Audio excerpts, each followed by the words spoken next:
Friends, இன்றைக்கு நம்ம வெள்ளை மாட்டோட 2வது நாள் ஸ்டேட்டஸ். இப்போ ஆடு கட்டியிருக்க இடத்துக்கு தான் போயிட்டுருக்கேன். வாங்க அதோட உடலமைப்பில் இன்றைக்கி என்னென்ன சேஞ்சஸ் ஆகிருக்கு அப்படிங்கிறத பார்ப்போம். தெரியுதுங்களா? இவ்வளோ பார்த்தோன்னே வேக வேகமாக வருது. ஏதாவது கொடுக்க போகிறோன்ட்டு நான் இப்போ தான் அதுக்கு தீனி வச்சேன். அதனால் பார்ப்போம்.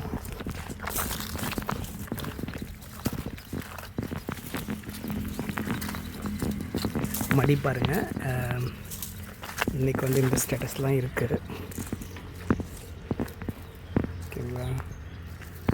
இந்தளவுக்கு தான் இறங்கியிருக்கு. என்னோடய கணிப்புப்படி வந்து பார்த்திங்கன்னா இந்த இடத்துக்கு வரணுங்க. இந்த தொடைக்கு நேராக வரணும்.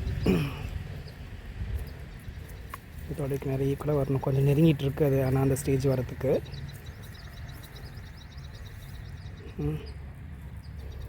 இந்த ஸ்டேஜ் வர்றதுக்கு நெருங்கிட்டு இருக்க மாதிரி தான் தெரியுது. அப்புறம் இந்த அதோட ஆட்டோட அந்த அரை பிறப்புறுப்பு சொல்லுவோம் இல்லைங்களா, அந்த இடம் பார்த்திங்கன்னா நேற்று காட்டிலும் இன்றைக்கி கொஞ்சம் லைட்டாக பெருசான மாதிரி தெரியுதுங்க. சரிங்களா? கொஞ்சம் பெருசான மாதிரி தான் தெரியுது எனக்கு.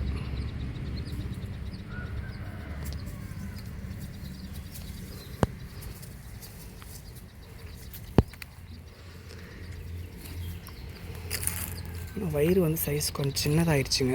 முன்ன வந்து நல்லா வீங்கின மாதிரி தெரியும், சின்னதாகிடுச்சு. காஞ்ச புல் தான் இன்றைக்கி வேகமாக சாப்பிடுது. தண்ணி வச்சா குடிக்கல. ஆனால்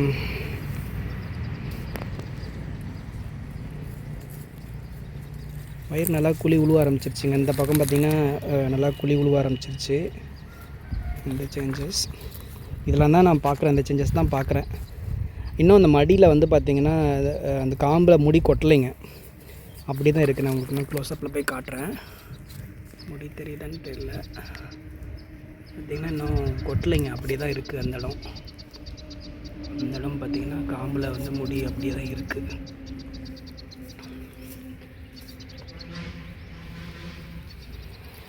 அதுக்கும் இன்றைக்கி கொஞ்சம் சேஞ்சஸ் தெரியுதுங்க. ஆடு கொஞ்சம் இல்லை சொந்தாப்பில் தான் இருக்குது. சொந்தாப்பில் இருக்குதுன்னா முன்னெல்லாம் குடுகுடுன்னு ஓடுங்க. அந்த மாதிரிலாம் எதுவும் இல்லாமல் கொஞ்சம் படுத்தே இருக்குது. இதெல்லாம் தான் இந்த சேஞ்சஸ் தாங்க நம்ம பார்க்குறேன். இன்றைக்கி 2வது நாள் ஸ்டேட்டஸ் இல்லையம்மா. மறுபடியும் நாளைக்கு உங்களுக்கு இந்த ஸ்டேட்டஸ் காட்டுறேன். ஆடு என்ன மாதிரி ஆகிருக்கு, என்ன உடலமைப்பில் ஏதாவது மாற்றம் வந்திருக்கா அப்படிங்கிறத நம்ம பார்ப்போம். நானும் ரொம்ப ஈகராக ஆடு எப்போ குட்டி போடணும்னு பார்க்கறதுக்கு வெயிட் பண்ணிகிட்டே இருக்கேன். ஒவ்வொரு நாள் வாட்ச் பண்ணிட்டே இருக்கேன். நீங்களும் என்னோட இணைஞ்சிருங்க. நம்ம குட்டி போடுற அன்னைக்கு நல்லா செலிப்ரேட் பண்ணி பார்ப்போம்.